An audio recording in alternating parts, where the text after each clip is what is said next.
इस science fiction कहानी की शुरुआत होती है उस भविष्य को दिखाते हुए जहां पर इंसान काफी डेवलप हो चुके थे। सारे इंसानों को मेंबर्स कहा जाता था और वो सब द कलेक्टिव नाम की कंपनी के अंडर काम किया करते थे। दरअसल ये वो समय होता है जब इंसान पूरी तरीके से डेवलप होकर इंडिपेंडेंट हो गए थे। उन सभी के अंदर तो कुछ ऐसी बायोमेट्रिक चिप्स लगा दी गई होती हैं जिससे कि वो किसी से भी अपनी फीलिंग शेयर नहीं कर सकते थे। यहाँ अपनी फीलिंग्स किसी के सामने दिखाना बहुत ही बड़ा अपराध माना जाता था। सभी लोग तो सिर्फ एक रोबोट की तरह जिंदगी जीते थे। उन्हें ना तो किसी से प्यार या फिर शादी करने की अनुमति थी। इंसानों के बच्चे भी आर्टिफिशियल तरीके से पैदा किए जाते थे जब लेडी पूरी तरीके से तैयार हो। इस समय में तो सारे इंसान एक जैसे ही कपड़े पहना करते थे जिससे कि लोगों के बीच में कोई भी भेदभाव ना हो। जिस इंसान को जो काम असाइन किया गया था उसे वहां आकर उसी समय पर करके वापस जाना होता है। उन सभी के हाथों पर तो एक चिप लगी होती है जिससे कि वो जहां पर भी जाए उन्हें स्कैन करके ही जाना पड़ता था ताकि डेटाबेस में उनकी एंट्री हो जाए। साथ ही साथ कंपनी के एक सिक्योरिटी सिस्टम चारों तरफ नजर रखते थे कि कोई भी इंसान बनाए गए रूल्स को तोड़ तो नहीं रहा है, और अगर कोई ऐसा करता हुआ पाया जाता तो उसे जान से मार देते। हमें अब स्क्रीन पर SOS नाम की बीमारी के बारे में बताया जाता है। दरअसल इस समय में SOS बीमारी को कहते थे कि जब इंसान को अपनी सारी इमोशंस और यादें वापस आ जाए, क्योंकि इमोशंस आना तो इस समय में एक अपराध माना जाता था। इसीलिए हमेशा सभी लोगों की रोटेशनल चेकअप हुआ करते थे।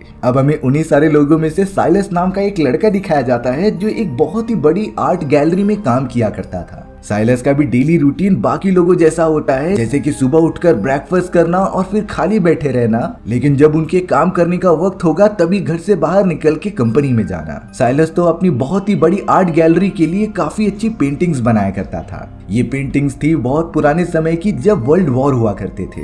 इस समय में इन सारी पेंटिंग्स की कीमत बहुत ज्यादा होती थी, इसीलिए कंपनी वालों ने इसे बिजनेस बना लिया। यहाँ पर कोई भी लोग एक दूसरे से बात नहीं किया करते थे सिवाय 2 समय को छोड़कर। पहला जब लोगों का एक ग्रुप मीटिंग करने के लिए साथ में बैठता था कि उन्हें किस प्रोजेक्ट पर काम करना है, जहाँ साइलस भी बैठकर लगातार निया नाम की एक लेडी को घूरता जा रहा था। ये काफी अजीब होता है क्योंकि लोगों को मना किया गया था कि वो दूसरों की तरफ ज्यादा देर तक ना देखें। वहीं अब लंच के टाइम पर भी 2-2 सीट्स बनाई गई थी जहाँ पर 2 लोग बैठ सकते थे, लेकिन उनके बीच भी काफी डिस्टेंस होता है। उस समय ही वो लोग एक दूसरे से बात कर सकते हैं। अब हमें यहाँ पर साइलस दिखाया जाता है जो अपना काम खत्म करके घर पर लौट ही रहा था। तभी उसने देखा कि 2 आदमियों को सिक्योरिटीज पकड़ कर लेकर जा रहे हैं क्योंकि वो बीमार हो चुके हैं, और अब उन दोनों एम्प्लॉइज को जेल के अंदर बंद करके रखा जाएगा क्योंकि बीमार होना यहाँ पर बिल्कुल मना था। साइलस को फिलहाल के लिए इस बात से कोई फर्क नहीं पड़ता, इसीलिए वो अपने घर पर चला जाता है। साइलस तो बाकी लोगों की तरह अपनी डेली रूटीन फॉलो कर रहा था। वो तो आर्टिफिशियल इंटेलिजेंस द्वारा बनाए गए बकवास खाने को खाता है और फिर रूबिक्स क्यूब के प्रॉब्लम को सॉल्व करता है, जिसके बाद वो डायरेक्टली सोने चला जाता है। यही सेम काम सभी लोग परफॉर्म करते थे, जो एक तरीके से उन्हें जाने अनजाने में एक रोबोट की जिंदगी प्रोवाइड कर रहे हैं। अब अगले दिन साइलस ने देखा कि जिन 2 आदमियों को कल पकड़ कर लेकर गए थे उन्हें पूरी तरीके से खत्म कर दिया गया है, क्योंकि ये सोसाइटी बिल्कुल भी नहीं चाहती कि किसी इंसान के अंदर फीलिंग्स आए और वो बाकी लोगों को मोटिवेट करे फीलिंग्स लाने के लिए। कई सारे एम्प्लॉइज तो इस सोसाइटी के रूल्स के कारण बहुत ही घुट घुट कर जी रहे थे, इसीलिए वो ऊपर से कूद कर सुसाइड कर लेते हैं। बाकी एम्प्लॉइज तो उनकी डेड बॉडी को देख रहे थे जैसे कि ये कोई नॉर्मल बात है। उनके चेहरे पर तो जरा भी इमोशंस ही नहीं होते। लेकिन तभी साइलस ने निया को देखा जो अजीब तरीके का बिहेव कर रही थी, जैसे कि उसे डेड बॉडी देखकर वो थोड़ी सी परेशान लग रही हो। साइलस उसके बदलते हुए जेस्चर को देख लेता है लेकिन किसी को बताता नहीं। अब बहुत ही बड़े मीटिंग रूम में सारे एम्प्लॉइज बैठकर नए प्रोजेक्ट्स के बारे में डिस्कशन कर रहे थे। सभी की नजर बहुत ही बड़े स्क्रीन पर मौजूद थी, लेकिन साइलस तो लगातार निया को ही घूरता जा रहा था। ये बहुत ही ज्यादा अजीब बिहेवियर होता है क्योंकि साइलस ने आज तक ऐसा बिल्कुल नहीं किया, यानी कि अब उसके भी बिहेवियर में चेंजेस आने लगे हैं। वो तो घर पहुंचने के बाद खाना खाते समय भी निया के बारे में सोच रहा था। शॉकिंग बात तो तब हो गई जब साइलस पहली बार ड्रीम देखता है। उसने देखा कि वो एकदम ऊंचाई पर है और गिरने वाला है, इसीलिए उसकी नींद बीच में ही खुल गई और वो डर के मारे एक ग्लास से टकरा गया। साइलस के तो सर पर थोड़ी सी चोट लग जाती है, इसीलिए सुबह उठने के बाद वो सबसे पहले अपने ट्रीटमेंट के लिए गया। वहाँ पर तो एक लेडी भी रो रही थी, जिससे पता चलता है कि इसके अंदर भी इमोशंस आने लगे हैं, क्योंकि SOS नाम की उस बीमारी के कई सारे स्टेजेस होते हैं जिससे कि इंसानों के अंदर इमोशंस आ सकते थे, पर ऐसा करना किसी अपराध से कम नहीं था। अब साइलस जिस ट्रीटमेंट सेंटर में बैठा हुआ था वहाँ पर जोनस नाम का एक आदमी मिल जाता आता है। जोनस तो साइलस से पूछने लगा था कि आखिर तुम एसओएस के कौन से स्टेज पर मौजूद हो। साइलस ने तो सिंपली जवाब दे दिया कि मैं बीमार बिल्कुल भी नहीं हूँ। बातों ही बातों में साइलस को ये भी पता चल चुका था कि जोनस एसओएस के सेकंड स्टेज पर मौजूद है और इस बीमारी के सिर्फ 4 स्टेज हैं, जिसके बाद इंसान के अंदर पूरी तरीके से इमोशंस आ जाते थे और ऐसा होने पर उन्हें जेल के अंदर बंद करके तुरंत ही मार दिया जाता है। साइलस तो बहुत ज्यादा डर कर ट्रीटमेंट कराने के लिए डॉक्टर के पास चला गया होता है। डॉक्टर ने तो साइलस के सारे ब्लड सैंपल्स कलेक्ट करके ये बताया कि साइलस सच में एसओएस के फर्स्ट स्टेज पर मौजूद है, यानी कि वो भी इस बीमारी से ग्रसित हो चुका है। साइलस तो बहुत ही ज्यादा डर गया और डॉक्टर से इसका ट्रीटमेंट करने के लिए कहा, लेकिन हमारी टीम लगातार रिसर्च कर रही है जिससे कि हम इसका क्योर जल्द से जल्द निकाल लेंगे। फिलहाल के लिए साइलस को डॉक्टर कुछ मेडिसिन खाने के लिए दे देते हैं जो उसकी इमोशन को दबा कर रखेंगे। अब यहाँ घर पर आने के बाद भी साइलस को अपने मेन कंप्यूटर्स में प्रोफाइल के अंदर मेंशन किया जाता है कि वो एसओएस के फर्स्ट स्टेज से गुजर रहा है, यानी कि अब धीरे धीरे सभी को पता चल जाएगा कि साइलस भी बीमार है। अपने जॉब पर वापस जाते ही साइलस की मैनेजर ने उससे पूछा कि तुम्हारे सर पर ये चोट कैसे लग गई। साइलस इसका ज्यादा कुछ जवाब नहीं देता और सिंपली ये कहता है कि डॉक्टर ने मेरा ट्रीटमेंट किया है, उनसे ही ये सारी गलती हो गई। लेकिन निया जो साइलस को देख रही थी वो समझ जाती है कि ये गलती की वजह से नहीं है, जरूर इसका रीजन कुछ और हो सकता है। अब यहाँ लंच करते दौरान साइलस तो लगातार निया को ही देख रहा होता है। निया के पास तो एक हनी भी उड़ती हुई आ गई थी जिसे कि उसने अपने ग्लास में पकड़ लिया होता है। निया जिस तरीके से उस हनी बी के बारे में बता रही थी ये यहाँ पर बिल्कुल भी अलाउड नहीं है, पर साइलस की नजर तो निया पे से हटती ही नहीं। अब साइलस ट्रीटमेंट सेंटर में से अपनी सारी मेडिसिन लेकर घर पे चला जाता है। साइलस तो लगातार एक वीडियो देख रहा था जो बता रहे होते हैं एसओएस की बीमारी के बारे में। दरअसल ये एक प्रकार की जेनेटिक डिसीज है जहाँ पर कई सारे जीन्स जो कि इमोशन को सप्रेस करते थे वो मल फंक्शन हो जाते हैं और उन्हीं सारे जीन्स को वापस ठीक करने के लिए साइलस को लगातार मेडिसिन दिए जा रहे थे। साइलस ने जब से रेगुलरली मेडिसिन लेना स्टार्ट किया था तब उसे बहुत ही अजीब तरीके के ख्याल आने लगते हैं। वो लिटरली सोचने लगता है अलग अलग चीजों के बारे में, खास करके उसकी नजर निया पर थी क्योंकि शायद साइलस कहीं न कहीं निया को पसंद करता है। साइलस तो इन सारी चीजों की वजह से अपने काम पर भी अच्छे से फोकस नहीं कर पा रहा था। अब आर्ट गैलरी में इंक्लूड करने के लिए एक ड्राइंग को वो गलत बना देता है जिसे कि लिटरली निया आकर ठीक कर रही थी, पर अब उनकी मैनेजर ने ये नोटिस कर लिया था कि निया और साइलस एक दूसरे से बातें करके अपना काम कर रहे हैं। कोऑर्डिनेशन करके काम करना ये तो बिल्कुल भी मना था, लेकिन निया उस कंडीशन को संभाल लेती है। अब बहुत ही ज्यादा परेशान और डिप्रेशन में जाने के कारण साइलस ने अपने सारे टीम मेंबर्स से ये बता दिया होता है कि वो एसओएस के फर्स्ट स्टेज से बीमार है। साइलस के सभी मैनेजर्स ने तो डिसाइड किया कि ये बीमारी दूसरों को ना हो, इसीलिए साइलस को ग्रुप से अलग किया जाएगा। पर साइलस को सबसे बुरा तब लगता है जब निया भी उनकी बातों से राजी हो रही थी। साइलस को तो अगले दिन से ही बाकी टीम मेंबर से अलग काम करने के लिए भेज दिया गया था, जिससे कि वो बहुत ही ज्यादा अकेला फील कर रहा होता है। अब साइलस तो एक दिन लगातार निया का पीछा करते जा रहा था क्योंकि उसे कुछ सवालों का जवाब पता करना होता है, लेकिन साइलस को ये पता नहीं होता कि निया ने तो पहले ही नोटिस कर लिया कि उसका पीछा किया जा रहा है। निया तुरंत ही पीछे पलटकर साइलस से कहती है कि आखिर तुम चाहते क्या हो। साइलस तो अपने ऑब्जर्वेशन के हिसाब से कहता है कि तुम भी एसओएस से पीड़ित हो। निया तो इस बात को तुरंत ही मना कर रही थी। निया साइलस को बिना जवाब दिए वहां से कहीं दूर चली जाती है, पर अब साइलस को कहीं न कहीं ये तो कंफर्म हो चुका था कि निया भी उसी की तरह एसओएस से बीमार है। अब कुछ रिकॉर्ड पता करने के लिए रात के समय साइलस ऑफिस के अंदर चला जाता है, जहाँ पर वो निया के कंप्यूटर में कुछ छानबीन कर रहा था। लेकिन कुछ देर बाद वहाँ पर निया खुद आ जाती है जो कि वॉशरूम के अंदर चली गई थी। साइलस भी निया का पीछा करते हुए उसके अंदर चले जाता है। दोनों पहली बार एक दूसरे से इतना क्लोज होकर बातें कर रहे थे। निया ने तो साइलस को सब कुछ बता दिया कि मैं एसओएस के स्टेज 2 पर मौजूद हूँ और मुझे ये बीमारी 1 साल पहले से हुई थी, जिसके बाद से ही मैं इस बीमारी का इलाज करना ढूंढ रही हूँ। अब तो साइलस ने भी वो सारी मेडिसिन खाना बंद कर दिया था जिससे कि उसके इमोशंस भी काफी ज्यादा बढ़ चुके होते हैं।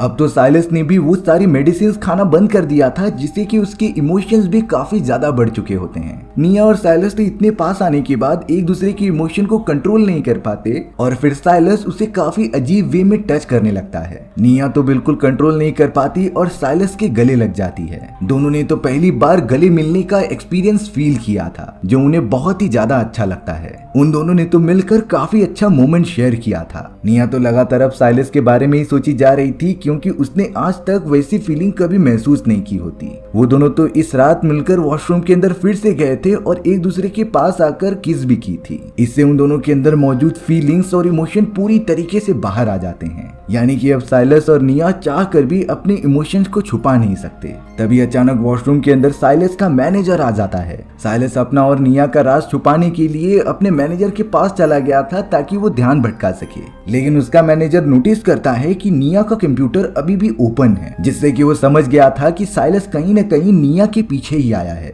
मैनेजर ने तो साइलस को धमकी दे दी कि मुझे सुनने में आ रहा है कि तुम निया का लगातार पीछा कर रहे हो और ये सारी चीजें यहाँ पर बिल्कुल भी नहीं चलती। अगर तुम जल्द से जल्द ये सारी चीजें खत्म नहीं करोगे तो मैं तुम्हारी रिपोर्ट कर दूंगा। मैनेजर से इस तरीके की धमकी मिलने के कारण साइलस बहुत ही ज्यादा डर जाता है। उसे तो निया से मिलना और उससे बातचीत करना भी बंद कर दिया था। निया जब बाहर की तरफ साइलस से मिलने आती है तब उसने साफ साफ बता दिया कि मैं अगर तुमसे बात करूंगा तो हमारा मैनेजर मुझे जॉब से निकाल देगा और मुझे कहीं और जाकर जॉब करनी पड़ेगी। निया इस बात से बहुत ही ज्यादा दुखी हो गई और वहाँ से चली भी जाती है। निया के अंदर तो साइलस के लिए इतने सारे इमोशंस थे कि वो उसे कंट्रोल नहीं कर पाती और बहुत ही ज्यादा फ्रस्ट्रेशन में रोने लगती है। इतनी सारी चीजें देखने के बाद साइलस ने डिसाइड किया कि वो अपनी ये करंट जॉब छोड़ देगा और कोई दूसरी जॉब करेगा जहां पर उसकी बीमारी उसके दोस्तों के लिए परेशानी ना बन जाए। साइलस तो जल्द से जल्द अपनी कंपनी को छोड़कर प्लांट की एक नर्सरी में काम करने लग जाता है। वो तो बहुत ही अच्छे से पेड़ पौधों का ख्याल रखता था। अब यहाँ काम करते समय साइलस की मुलाकात जोनस नाम की उसी आदमी से हो जाती है जो वो ट्रीटमेंट सेंटर में मिला था। साइलस जोनस से कहता है कि आखिरकार हमें इस बीमारी का इलाज कब तक मिलेगा। जोनस समझ चुका था कि साइलस काफी ज्यादा परेशान है, इसीलिए जोनस साइलस को ऑफर देता है कि वो उनकी एक बड़ी सी टीम के साथ काम करे जो एसओएस बीमारी को पूरी तरीके से ठीक करने के पीछे पड़े हुए हैं। साइलस भी अब उस कमिटी के अंदर ज्वाइन हो जाता है, लेकिन वहीं दूसरी तरफ निया का बिहेवियर बहुत ही ज्यादा एग्रेसिव हो चुका था। उसके काम करने का परफॉर्मेंस भी काफी ज्यादा नीचे गिर जाता है। वो कंसंट्रेट बिल्कुल भी नहीं कर पा रही थी, इसीलिए अब निया सीधे चली जाती है साइलस के घर पर। साइलस भी निया को देखकर काफी ज्यादा शॉक हो जाता है। निया बहुत ही ज्यादा फ्रस्ट्रेटेड लग रही थी, इसीलिए साइलस ने उसे पकड़कर अपने गले लगा लिया। दोनों अपने इमोशंस को जाहिर करने लगते हैं, बहुत ही अच्छे मोमेंट शेयर करके। इतने समय बाद निया को बहुत अच्छा लग रहा था, इसीलिए वो साइलस को छोड़ती ही नहीं। वो दोनों तो अंत में जाकर फिजिकली इंटीमेट भी होते हैं और अब जाकर उन दोनों ने डिसाइड किया कि वो अपनी बीमारी छुपाएंगे लेकिन एक दूसरे से लगातार लवर्स की तरह मिलते रहेंगे। निया तो जल्द से जल्द अपना सारा काम खत्म करके चोरी चुपके बाहर आ जाती और साइलस के साथ गार्डन में घूमकर मजे करती। उन दोनों की जोड़ी तो इस तरीके से काफी ज्यादा अच्छी लग रही थी। साथ ही साथ वो अपनी इमोशंस और एक्सप्रेशन एक दूसरे के सामने एक्सप्रेस कर पा रहे थे। अब यहाँ हमें पता चलता है कि वैज्ञानिकों ने एसओएस बीमारी का सॉल्यूशन निकाल दिया है, जिसे भी अगर ये बीमारी हुई है अगर वो मेडिसिन खा ले तो उसकी इमोशन पूरी तरीके से खत्म हो जाएंगे। पर अब साइलस और निया ये बिल्कुल भी नहीं चाहते थे कि उनके अंदर मौजूद वो सारे इमोशंस खत्म हो। वो दोनों तो मिलकर उन्हीं कमिटी मेंबर्स के पास ये खबर बताने के लिए चले गए। साइलस और निया तो उनसे रिक्वेस्ट करते हैं कि भले ही इस बीमारी का क्योर निकल चुका हो लेकिन हमें ये मेडिसिन लेनी ही नहीं है। उन दोनों ने तो ये कह दिया था कि हमें फैसिलिटी से बाहर निकलकर यहाँ से दूर जाना है। हालांकि कमेटी के बाकी मेंबर्स इस बात से राजी नहीं होते, लेकिन साइलस और निया के इतने सच्चे प्यार को देखकर जोनस राजी हो गया था उनकी मदद करने के लिए। जोनस ने कहा कि 3 दिन बाद हम प्लानिंग करके तुम दोनों को यहाँ से बाहर निकाल देंगे। साइलस भी काफी ज्यादा खुश हो जाता है, पर शॉकिंग बात ये हुई कि बहुत ही बेकार परफॉर्मेंस के कारण निया को एक मुजरिम करार दे दिया गया था, यानी कि उसे अब शहर के बाहर जाने की अनुमति ही नहीं होती। निया तो ये बात आकर साइलस को बता देती है। तब साइलस ने कहा कि इसका एक सॉल्यूशन है, तुम जाकर डॉक्टर से अपना ट्रीटमेंट करा लो जहां पर उन्हें पता चल जाएगा कि तुम एसओएस से पीड़ित हो, जिससे कि तुम्हारी मेडिकेशन स्टार्ट हो जाएंगी। निया साइलस के कहने पर ऐसा ही करती है और वो डॉक्टर के पास चली जाती है। लेकिन शॉकिंग बात तब हुई जब डॉक्टर ने उसका ट्रीटमेंट किया। रिजल्ट में पता चलता है कि निया प्रेग्नेंट है और इस सोसाइटी में नेचुरली प्रेग्नेंट होना बहुत ही बड़ा जुर्म माना जाता था। कई सारे सिक्योरिटी गार्ड्स तो निया को पकड़कर बहुत ही बड़ी जेल के अंदर बंद कर देते हैं। साइलस तो बहुत ही ज्यादा परेशान घूम रहा था कि निया वापस क्यों नहीं आ रही, लेकिन उन कमिटी मेंबर्स को पता चल चुका होता है कि निया को कहां कैद किया गया है। इसीलिए वो सब चोरी छुपके निया की मदद करते हैं और उसे वहां से बाहर निकालते हैं। उन्होंने तो निया के हाथ पर लगाए गए चिप को पूरी तरीके से चेंज कर दिया था और उसकी जगह पर जेल के अंदर एक दूसरी लेडी को रख दिया होता है जो मर चुकी थी। निया पूरी तरीके से आजाद हो चुकी थी, जो साइलस के साथ इस फैसिलिटी से बाहर निकलने के लिए रेडी होती है। लेकिन बुरी खबर तब हुई जब फैसिलिटी वाले सीसीटीवी कैमरास की मदद से ये पता लगा लेते हैं कि जोनस और उसके सारे कमिटी मेंबर्स रूल्स को तोड़ने की कोशिश कर रहे हैं। जोनस के साथ उन सारे कमिटी मेंबर्स को गिरफ्तार कर लिया जाता है। अब साइलस जब जेल के अंदर निया के बारे में पूछताछ करने आया तब सिक्योरिटी गार्ड्स ये कहते हैं कि निया मर चुकी है, लेकिन एक्चुअल में वो कोई दूसरी लेडी थी जिसे कि कमिटी वालों ने रिप्लेस कर दिया था। ये बात सुनकर साइलस पूरी तरीके से टूट जाता है। वो तो काफी ज्यादा डिप्रेशन में चला गया था कि आखिर निया के साथ ये कैसे हो गया। उसने तो अब गुस्से में आकर एसओएस को पूरी तरीके से ठीक करने की मेडिसिन भी खाली होती हैं। वहीं दूसरी तरफ निया लगातार साइलस को ढूंढ रही थी, लेकिन वो कहीं मिलता ही नहीं। लेकिन जब निया ट्री वाले नर्सरी में जाती है जहाँ पर साइलस काम किया करता था, तब वो उसे बहुत समय बाद मिल जाता है। लेकिन साइलस के अंदर कोई भी इमोशंस बाकी नहीं रह गए थे, क्योंकि उसने मेडिसिन जो ले ली होती हैं। हालांकि निया के टच करने पर वो दोनों एक दूसरे के साथ अच्छे मोमेंट शेयर कर रहे थे, लेकिन साइलस पहले जैसा बिल्कुल भी नहीं था जैसा कि वो निया से प्यार करता था। सुबह उठने के बाद निया भी बहुत ज्यादा डिप्रेशन में चली जाती है, क्योंकि अब साइलस बदल चुका है। वो दोनों तो एक ही फैसिलिटी में काम करते हुए अलग अलग रह रहे थे, यानी कि सब कुछ ठीक होने के बावजूद भी वो एक दूसरे से मिल नहीं सकते। और हमारी ये दिल दहला देने वाली कहानी यहीं पर खत्म हो जाती है। सो व्यूअर्स, आपको ये कहानी कैसी लगी कमेंट सेक्शन में बता दो। इस चैनल पर इस तरीके की मजेदार कहानियां आती ही रहेंगी, तो सब्सक्राइब करना भूलना मत।